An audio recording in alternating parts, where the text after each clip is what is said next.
আসসালামু আলাইকুম, welcome to my channel English analysis with Shah Alam. তো আজকের ভিডিওতে আমরা ট্যাগ কোশ্চেনের পার্ট 5 দেখব। জেনারেলি আজকের ভিডিওতে ফোকাস করা হবে ইম্পারেটিভ সেন্টেন্সকে। তো আমি আলোচনা যাওয়ার আগে একটু কথা বলে নিচ্ছি।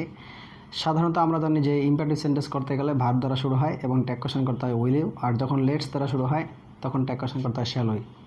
কথাটি যদিও সত্য, কিন্তু কিছু কিছু ক্ষেত্রে একটু ডিফারেন্ট আছে, যেগুলো আমাদের পরীক্ষার ক্ষেত্রে আসার পরে আমরা ভুল করে ফেলি। তো আজকে সেটা আমরা দেখার চেষ্টা করব।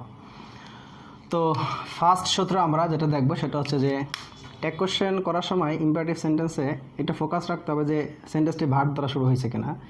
ভার্ব দ্বারা শুরু হলে সাধারণত ইম্পারেটিভ সেন্টেন্সে হয়, কিন্তু কিছু কিছু ক্ষেত্রে সেটা ইম্পারেটিভ সেন্টেন্স হয় না। সেটাও আমরা আজকের ভিডিওতে নিয়ে আসার চেষ্টা করব। এবং ট্যাগ কোশ্চেনের পার্ট 4-এ আমি এরকম কিছু এক্সাম্পল দেখিয়েছিলাম যেখানে বলা ছিল যে ভার্ব দ্বারা শুরু হলে ইম্পারেটিভ সেন্টেন্স হয় না, সেক্ষেত্রে কিন্তু আমাদের ডিফারেন্ট আসতে পারে।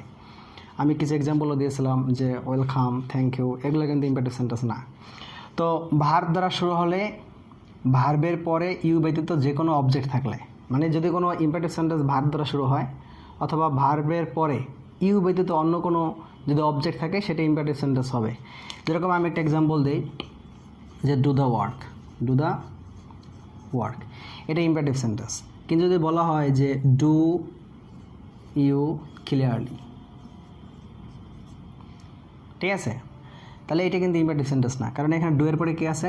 ইউ আছে। আমি এটাই বোঝাতে চাচ্ছি যে যখন ডু এর পরে এরকম থাকবে যে আমি বললাম কল ইউ নাও, ঠিক আছে, এখানে কল এর পরে কি আছে?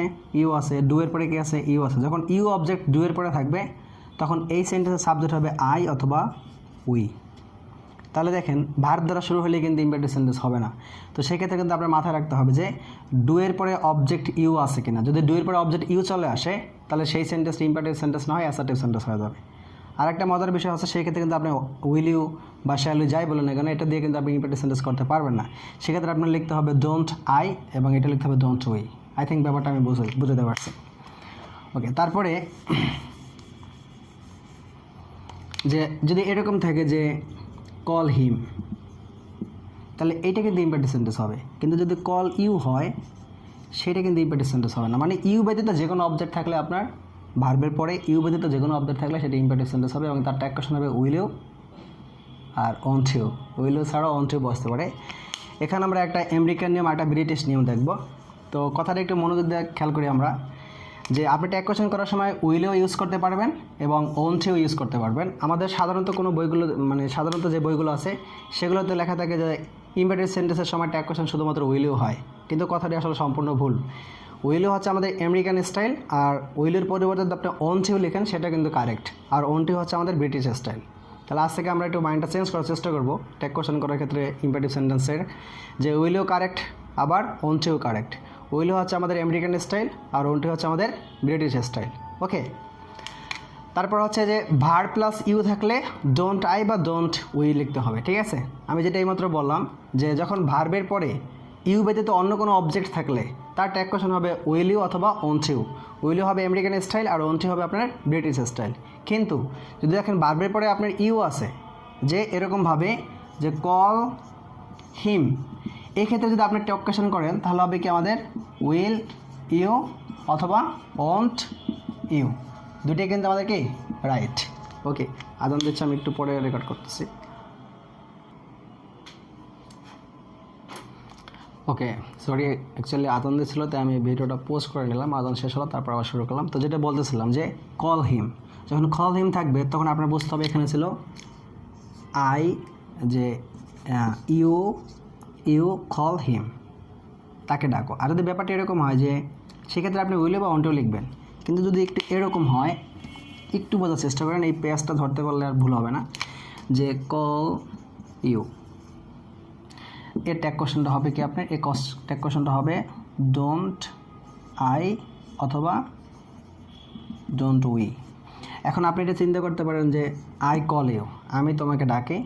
আবার চিন্তা করতে পারেন যে আপনি উই কল ইউ, আমরা তোমাকে ডাকি। তাহলে আপনি যেটা নেন ডোন্ট আই লিখলো এই ক্ষেত্রে রাইট হবে, আবার ডোন্ট উই লিখলো এই ক্ষেত্রে কী হবে? রাইট হবে। আশা করি বুঝতে পারছেন যে ট্যাগ কোশ্চেন আসলে উইলে আমরা আনসার করা যাবে না, সো টাফ। সেকেন্ড, যে ভার্বের পরে ইউ থাকলে আমি যেটা দেখালাম যে ভার্বের পরে ইউ থাকলে যে কল ইউ, এক্ষেত্রে আপনি লিখতে হবে ডোন্ট আই বা ডোন্ট উই। সেকেন্ড সূত্রটা হচ্ছে আমাদের যদি ইম্পারেটিভ সেন্টেন্স আপনার ডোন্ট বা ডু নট বা নেভার দ্বারা শুরু হয়, যদি কোনো সেন্টেন্স দেখেন যে ইম্পারেটিভ সেন্টেন্স নেগেটিভ ফর্মে আসে, মানে সেক্ষেত্রে তো আমাদের অবশ্যই ডোন্ট বা ডু নট বা নেভার ইউজ করতে হবে, মানে নেগেটিভ অ্যাডভার্বগুলো ইউজ করতে হবে, ঠিক আছে। সেক্ষেত্রে আপনার কিন্তু আর ওয়ান্ট টু কারেক্ট হবে না, কারণ এগুলো তো নেগেটিভ। সেক্ষেত্রে আপনি কী করতে হবে, উইলও লিখতে হবে। কেন বললাম, কারণ আপনি জানেন যে উইলও কারেক্ট, ওন্টও কারেক্ট, কিন্তু যেহেতু সেন্টেন্সগুলো নেগেটিভ থাকবে ডোন্ট, ডু নট বা নেভার, সেক্ষেত্রে আপনি শুধুমাত্র উইলও লিখতে পারবেন, অন্য কোনো কিছু লিখতে পারবেন না। যেরকম নেভার, নেভার এক্সপেন্স বা এক্সপেন্ড, ঠিক আছে, নেভার এক্সপেন্ড ইউর টাইম, তাহলে এটা কী হবে, নেভার আছে, শুধু উইলও হবে, ঠিক আছে।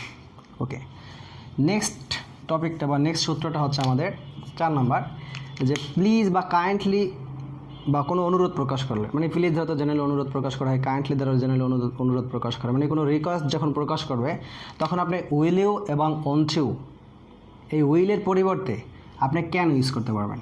কী করতে পারবেন, ক্যান ইউজ করতে পারবেন, ক্যান ইউ বলতে পারবেন, উইল ইউ বলতে পারবেন, ঠিক আছে। কিন্তু সেই ক্ষেত্রে আপনার ওন্ট ইউ না বলে বেটার, ঠিক আছে। অ্যাকচুয়ালি আবার আজান দিচ্ছিলো, আমি শহরের মধ্যে থাকি তো চারপাশে মোটামুটি মসজিদ আলহামদুলিল্লাহ, তো এই জন্য ওই আজানের সময় ভিডিওটা স্টার্টিং করলাম, কিন্তু আমি স্কিপ করতে চাইনি। যাই হোক, তো যখন আপনার ডোন্ট বা ডু নট বা নেভার দ্বারা কোনো সেন্টেন্স শুরু হবে ইম্পারেটিভ সেন্টেন্সের ক্ষেত্রে, সেক্ষেত্রে শুধুমাত্র উইলও লিখতে হবে, কারণ এটা আপনার রিকোয়েস্ট প্রকাশ করতেছেন, নেগেটিভ ফর্ম না আনাটাই বেটার, ঠিক আছে। তারপর হচ্ছে যে প্লিজ, কাইন্ডলি বা অনুরোধ প্রকাশ যখন করবে তখন আমি যেটা বললাম যে আপনি ক্যান ইউ ইউজ করতে পারবেন, আবার উইল ইউজ করতে পারবেন, ঠিক আছে। ক্যান ইউজ করতে পারবেন, উইল ইউজ করতে পারবেন, কারণ জেন্টালের ক্ষেত্রে জেনারেলিভাবে ক্যান ইউটা ইউজ করাটা কি বেটার। ওকে, যে লেট দ্বারা শুরু হলে, যদি মনে করি ইম্পারেটিভ সেন্টেন্স লেট দ্বারা শুরু হয়, তখন আমরা জেনারেলিভাবে জানি যে আমরা শ্যাল উই লিখে দেবো। যেরকম যদি বলা হয় যে লেটস ডু দ্য ওয়ার্ক, চলো কাজটি করি, আমি কমন সেন্টেন্সগুলো দিচ্ছি, লেটস ডু দ্য ওয়ার্ক, তাহলে আপনি লেটসের আস আছে, আস তো লিখতে পারবেন না, এখানে সাবজেক্টের ফর্ম লিখতে মানে উই লিখতে হবে, আর এক্ষেত্রে লিখতে হবে আপনার শ্যাল। এখন লেটসের ক্ষেত্রে আপনি শ্যাল উই কেন লিখবেন, কারণ প্রস্তাবনার ক্ষেত্রে জেনারেলিভাবে মানে প্রপোজালের ক্ষেত্রে শ্যাল ইউজ করা হয়। কিন্তু যদি আপনি এরকম থাকে যে let comma me do the work, ওই যে বললাম আমি যে যখন আপনার লেটস থাকবে তখন শ্যাল উই হবে, কিন্তু যখন আপনার লেটস বাদে অন্য কোনো অবজেক্ট থাকবে, সেটা আপনার হতে পারে মি, হতে পারে হার, হতে পারে এখানে আছে আমাদের এই যে লেটে পরে মি আছে, হিম আছে, হার আছে, দেম আছে, বা যে কোনো নাউন, ঠিক আছে। যেরকম আমি যদি একটা এক্সাম্পল এই ক্ষেত্রে লিখি যে let Rahim do the work, তো এক্ষেত্রে আপনি কী করবেন, যেহেতু রহিম আছে তাহলে রহিমের প্রোনাউন ফর্ম নিতে হবে, তাহলে এক্ষেত্রে আপনি লিখতে হবে শ্যাল, রহিমের প্রোনাউন ফর্ম কি হি, শ্যাল হি, ঠিক আছে। তাহলে লেটের পরে যদি লেটস থাকে মানে লেট আস থাকে, সেক্ষেত্রে শ্যাল উই হবে, ঠিক আছে। আর লেট আস না থেকে, সরি এখানে হি হবে না, এখানে শ্যাল হবে না, এখানে হবে উইল ইউ হবে, ঠিক আছে। আমি যেটা বলতেছিলাম সেটা হচ্ছে যে যখন লেটস থাকবে তখন আপনি লিখবেন শ্যাল উই, যখন লেট বাদে অন্য কোনো অবজেক্ট থাকবে, ঠিক আছে, যে মি, হিম, হার, দেম অথবা যে কোনো নাউন, তাহলে সেই ক্ষেত্রে আপনি কী লিখবেন, উইলিও লিখবেন। আর যদি উইলিও লিখতে ইচ্ছা না করে তাহলে আপনি ওন্টও লিখবেন, মানে নেগেটিভ ফর্ম লিখবেন, ঠিক আছে। আচ্ছা, আমি আরেকটা এক্সাম্পল দিচ্ছি এখানে যে লেট শি হবে নাকি হার হবে, অবশ্যই হার হবে, let her call him, let her call now, ঠিক আছে। এখন এটার ইম্পারেটিভ সেন্টেন্স কী হবে, তাহলে এখানে হারের পরিবর্তে আপনার নিতে হবে কি শি, মানে অবজেক্টিভ ফর্ম নেওয়া যাবে না, আপনার সবসময় সাবজেক্টিভ ফর্ম নিতে হবে, ঠিক আছে। আর নিতে হবে উইল, এরকম হওয়ার কথা ছিল না, কিন্তু না, আপনি দেখছেন যে এখানে লেটস হওয়ার কথা, তাহলে আপনার কী হবে, শ্যাল উই হবে। কিন্তু যদি আপনি দেখেন যে এখানে আস নাই, অন্য কোনো অবজেক্ট আছে, সেক্ষেত্রে আল্লাহর রহমতে আপনি কী করবেন, উইল ইউজ করে দেবেন, ঠিক আছে।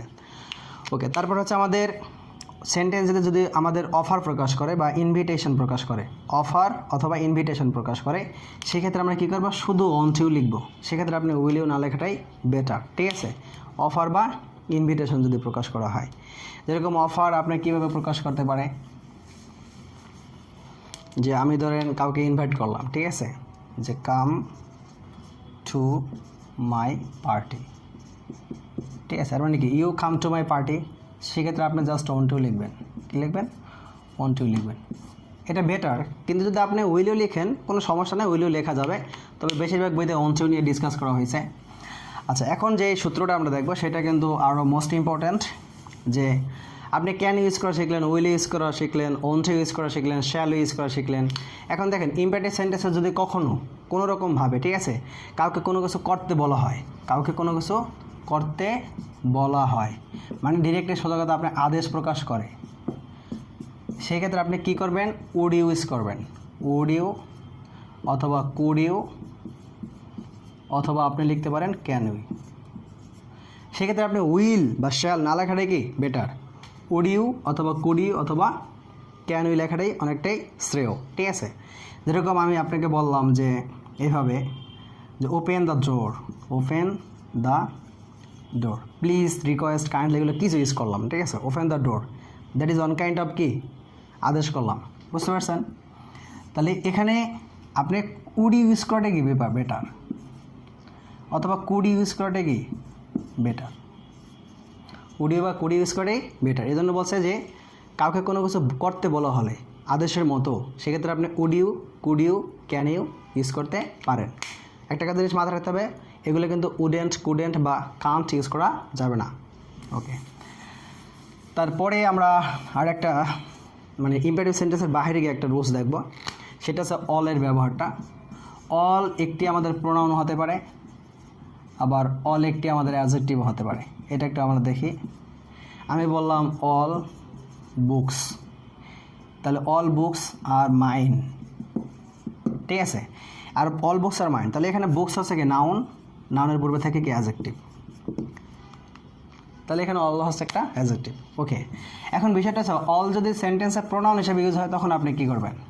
সেন্টেন্সে অল কি হয় যদি প্রোনাউন হয়, তো প্রোনাউন হলে একটু মাথায় রাখতে হবে, যদি আপনি বলেন অল আর ওকে, আর যদি বলা হয় অল ইজ ওকে, ঠিক আছে, all are okay, all is okay, এখন কোনটা কারেক্ট? এইটা হচ্ছে কারেক্ট সেন্টেন্স। আর যদি বলা হয় অল আর ফাইন, অল আর ফাইন, তাহলে এটা হচ্ছে কারেক্ট। এখন এই অল দ্বারা এভরিবডি প্রকাশ করে, কি প্রকাশ করে? এভরিবডি প্রকাশ করে। যতই এভরিবডি প্রকাশ করে, এভরিবডির পরে আপনার সিঙ্গুলার ভার্ব হয়, কিন্তু অলের পরে আপনার প্লুরাল ভার্ব প্রকাশ করতে হবে। মানে অল ধারা যদি ব্যক্তিকে প্রকাশ করে তাহলে হবে আপনার প্লুরাল ভার্ব, আর অল ধারা যদি সমস্ত বস্তুকে প্রকাশ করে, ঠিক আছে, বা জড় পদার্থকে প্রকাশ করে, বা মানে কী বলে এটাকে অব্যক্তিকে প্রকাশ করে, ঠিক আছে, সেক্ষেত্রে আপনার কী হবে? অলের পরিবর্তে এখানে কী হবে? ভার্ব সিঙ্গুলার হবে। তো যদি বলা হয় যে অল আর ওয়েল বা অল আর গুড, যাই হোক না কেন দুইটাই রাইট, তো সেই ক্ষেত্রে আপনার কী করতে হবে? অল আর গুড লিখলাম আমি, হ্যাঁ, ওয়েলও কিন্তু রাইট, হ্যাঁ, সেক্ষেত্রে স্বাস্থ্য সম্পর্কে তো ভালো মন্দ জানতে চাওয়া হয়। তো আপনি এই ক্ষেত্রে যদি ট্যাগ কোয়েশ্চেন করেন তাহলে আপনার অলের জন্য নিতে হবে কি দে, অলের জন্য নিতে হবে দে, আর আরের জন্য নিতে হবে আপনার আরেন্ট। আই থিঙ্ক ব্যাপারটা আমি বুঝতে পারছি। আর যদি আপনার বলা হয় যে all is fine, all is fine, তো সেই ক্ষেত্রে কিন্তু আপনার কী করতে হবে? অল ইজ ফাইন যদি বলেন তাহলে জিনিসপত্র, বস্তু, এগুলোকে ফাইন বলা হচ্ছে। আর যদি আপনি মানুষের ক্ষেত্রে চিন্তা করেন তাহলে অল আর ফাইন বলাটাই বেটার। অ্যান্ড অল ইজ ওকেও কিন্তু আমরা বলতে পারি, ঠিক আছে। তাহলে এখানে ইজ থাকলে আপনি ভার্বের দিকে তাকাবেন, ভার্ব সিঙ্গুলার থাকলে এটা বস্তুকে প্রকাশ করে, ভার্ব প্লুরাল থাকলে এটা ব্যক্তিকে প্রকাশ করে, ঠিক আছে। তো সেক্ষেত্রে অলের পরিবর্তে আপনার দে নিতে হবে। আর যদি আপনার অলের পরে সিঙ্গুলার ভার্ব আছে সেক্ষেত্রে অলের পরিবর্তে আপনি ইট নেবেন, ঠিক আছে, এটা হবে isn't it, isn't it. I think ব্যাপারটা আমি বোঝাতে পারছি যে অলের সমস্যাটা আমাদের ভার্বের ক্ষেত্রে এবং প্রোনাউন সিলেক্টের ক্ষেত্রে, ট্যাগ কোয়েশ্চনের ক্ষেত্রে এই প্রবলেমগুলো ফেস করতে হয়। তাহলে অল দ্বারা যদি ব্যক্তিকে প্রকাশ করে তাহলে ভার্ব হবে প্লুরাল, অল দ্বারা যদি বস্তুকে প্রকাশ করে তাহলে ভার্ব হবে সিঙ্গুলার। ওকে, তারপরে আমরা একটা ট্যাগ কোয়েশ্চন দেখবো, খুবই সুন্দর ট্যাগ কোয়েশ্চন, আমার কাছে ভালোই লাগে যে এইটা ট্যাগ কোয়েশ্চন কী হবে, ঠিক আছে। Happy birthday, happy BIRTH birthday, ঠিক আছে। এটা আমি লাস্ট ক্লাসে ডিসকাস করেছিলাম পার্ট 4-এ, যে এটা দ্বারা আমাদের কী প্রকাশ করে? উইশ প্রকাশ করে। হ্যাপি হচ্ছে হ্যাপি বার্থডে, ঠিক আছে। এখন এটা এইভাবে প্রকাশ করা হচ্ছে যে I wish happy birthday, birthday হচ্ছে নাউন, এই নাউনকে মডিফাই করছে হ্যাপি, এটা হচ্ছে অ্যাডজেক্টিভ। তাহলে আই উইশ হ্যাপি বার্থডে, এটা ট্যাগ কোয়েশ্চন আপনি কীভাবে করবেন? তাহলে এখানে উইশকে মেইন ভার্ব ধরতে হবে। আর যদি আপনি এরকম সিচুয়েশন দেখে যে happy birthday, welcome, thank you, এর সাবজেক্ট সবসময় কী হবে, হয় আই হবে অথবা কী হবে, উই হবে। তাহলে আপনি উইশকে ভার্ব ধরে আই উইশ, মানে উইশ প্রকাশ করে, উইশ প্রকাশ করলে সবসময় সাবজেক্ট হয় আই অথবা উই, কিন্তু এভাবে শুরু হবে happy birthday, welcome, thank you. সেক্ষেত্রে আপনি উইশকে ভার্ব ধরে কী করবেন, লিখবেন ডোন্ট আই অথবা ডোন্ট উই। আশা করি ব্যাপারটা বুঝতে পারছি, ঠিক আছে। তারপরে আরেকটা বিষয় যে আপনি যখন সরি বলবেন, ঠিক আছে, যে সরি, এখন এর ট্যাগ কোশ্চেনটা আপনি কীভাবে করবেন। তাহলে এই সরি বলার ক্ষেত্রে সবসময় ফার্স্ট পার্সন বা সেকেন্ড পার্সন চিন্তা করতে হয়, যে হয় আই অ্যাম সরি অথবা উই আর সরি, ঠিক আছে, এটা চিন্তা করতে হবে। আর মানে সরি যখন বলা হবে, এই সরি এর সাবজেক্ট হবে আই অথবা সাবজেক্ট হবে উই। এবার আপনি বলতে পারেন যে এন্ট আই অথবা আরেন্ট উই। আই থিঙ্ক ব্যাপারটা আমি বুঝতে পারছি যে সরি এর ট্যাগ কোশ্চেনটা এভাবে করতে হবে। তারপর আরেকটা ট্যাগ কোশ্চেন হচ্ছে আমাদের, সেটা হচ্ছে যে মডার্ন ট্যাগ, ঠিক আছে, এটা খুবই একটা ইম্পর্টেন্ট বিষয়, সরি অপারেটিভ সেন্টেন্সের ট্যাগ, ঠিক আছে, অপারেটিভ সেন্টেন্সের ট্যাগ কোশ্চেন। অপারেটিভ সেন্টেন্সের ট্যাগ কোশ্চেন করার সময় আপনার মাথায় রাখতে হবে যে অপারেটিভ সেন্টেন্সের কিন্তু আমাদের যে ভার্বটি ব্যবহৃত হয় সেটা কিন্তু জেনারেলি মে ব্যবহৃত হয়। কী ব্যবহৃত হয়, মে। আর মেয়েটা অনেক সময় উজ্জ্ব থাকে। এখন তাহলে অপারেটিভ সেন্টেন্স ট্যাগ কোশ্চেন করা খুবই সহজ, সবসময় কী করতে হবে, মেয়েকে নিয়েই আসতে হবে, ঠিক আছে। যেরকম আমি বললাম যে মে আল্লাহ ব্লেস ইউ, তাহলে এই ট্যাগ কোশ্চেন কী হবে, তাহলে আল্লাহ মে ব্লেস ইউ, তাহলে এটা আপনার লিখতে হবে মেইন্ট হি, আল্লাহর প্রোনাউনটা হবে কি আমাদের হি, এসটা বড়াতে হবে, ঠিক আছে, মেইন্ট হি। এখন অনেক সময় কিন্তু একটা ট্যাগ কোশ্চেন এভাবে আসতে পারে যে লং লিভ ইউর ব্রাদার, ঠিক আছে। তাহলে এই ট্যাগ কোশ্চেন কী হবে, লং লিভ ইউর ব্রাদার। এর মানে ব্যাপারটা কিন্তু এই লংটা হচ্ছে এখানে অ্যাডভার্ব, এটা নিয়ে আপনার টেনশন করা যাবে না। এই ব্যাপারটা এরকম ছিল যে মে ইউর ব্রাদার লিভ লং, ঠিক আছে। তাহলে এটা আপনি কী করতে হবে, মেইন্ট লিখতে হবে, মেইন্ট ইউর ব্রাদার, এর প্রোনাউন ফর্মটা কি, হি। এই ইম্পারেটিভ সেন্টেন্সের ট্যাগ কোশ্চেনটা সবসময় এরকম হবে যে মেইন্ট থাকবেই, তারপরে আপনার দেখতে হবে যে সাবজেক্টটা খুঁজে বের করে তারপর সাবজেক্টের ফর্মটা লিখতে হবে, প্রোনাউনের সাবজেক্টের ফর্মটা লিখে দিতে হবে। ওকে, তো আজকের ভিডিওতে আমরা আরেকটা ট্যাগ কোশ্চেন দেখার চেষ্টা করবো, সেটা খুবই ইম্পর্টেন্ট একটা বিষয়, যে আপনি যে ট্যাগ কোশ্চেনগুলো আপনার সাথে আমি ডিসকাস করলাম জেনারেলিভাবে এগুলো বই খাতা আমাদের কনভারসেশন ইংলিশ ইউজ করতে হয়। তো মডার্ন ট্যাগ বলতে একটা ট্যাগ কোশ্চেন আছে, ঠিক আছে, যেটা আমি বলতে পারি বর্তমান মডার্ন ট্যাগ, বিভিন্ন কনভারসেশনে এটা ইউজ করতে হয়। যে আপনি ডোন্ট উই বা এন্ট আরেন্ট এগুলো লিখেন, এগুলো না লিখে আপনি ডিরেক্টলি কী করতে পারেন, ওকেও লিখতে পারেন, ডিরেক্টলি একদম ওকে লিখতে পারেন, অথবা কী লিখতে পারেন, রাইট লিখতে পারেন, ঠিক আছে। যেটা আমি বললাম যে ইউ আর গুড, এখন আপনাকে আমি বলতে পারি কি, এটা ওকে, ইউ আর গুড, ওকে। আপনি এখানে আরেন্ট ইউ লেখা দরকার নাই। আবার আপনাকে ইউ আর গুড, ঠিক আছে, এটাকে আপনি বলতে পারে কি, রাইট। মানে এরকম জুড়ে দিতে হবে যে you are good, okay, you are well, right, you are good, okay. তো ব্যাপারটা এরকম হবে আমাদের, যে যখন আপনি মডার্ন ট্যাগ চিন্তা করবেন তখন ডোন্ট বা ডিডেন্ট বা আরেন্ট ইজেন্ট এগুলো চিন্তা না করে আপনি ট্যাগ কোশ্চেনের স্থানে শুধুমাত্র ওকে বা রাইট লিখলো কি, সেই ট্যাগ কোশ্চেনটা মডার্ন ট্যাগ কোশ্চেন অনুযায়ী কি গ্রহণযোগ্য।